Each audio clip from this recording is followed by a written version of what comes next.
আমার কচি ইঁচড় খেতে খুব ভালো লাগে, তাই আমি কচি ইঁচড়ই রান্না করবো আজকে।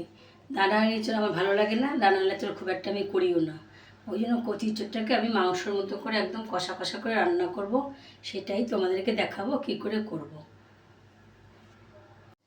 ইঁচড়টাকে একটু হালকা করে ভাপ দিয়ে নেবো, তার জন্য কড়াইতে একটু জল দিয়ে দিয়েছি, জলের ভেতরে একটু নুন দিয়ে দিয়েছি। এবার ইঁচড়টাকে জলের ভেতরে দিয়ে দিলাম। পুরো সিদ্ধ করবো না, হালকা করে একটু ভাপ দিয়ে নেব। সামান্য একটু নুন আর একটু হলুদ দিয়ে ইঁচড়টাকে ভাপিয়ে নেব। ইঁচড়টা ভাপানো হয়ে গেছে, এবার ঝাঁঝরিটা ঢেলে দেবো। ইঁচড় রান্না করার জন্য ইঁচড় ভাপিয়ে নিয়েছি, আলু পেঁয়াজ কেটে নিয়েছি, আর এখানে সব কিছু বেটে নিয়ে আদা রসুন সব কিছু, শুকনো লঙ্কা জিরে সব একসাথে ভালো করে বেটে নিয়েছি। কড়াইতে তেল দিয়ে দিয়েছি, এবার ইঁচড়গুলোকে একটু ভেজে নেব।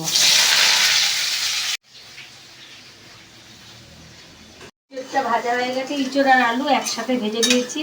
ইঁচড়টা ভাজা হয়ে গেছে, এবার নামিয়ে ফেলবো।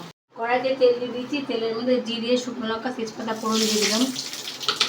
এবার পেঁয়াজটাকে ভালো করে ভেজে নেব।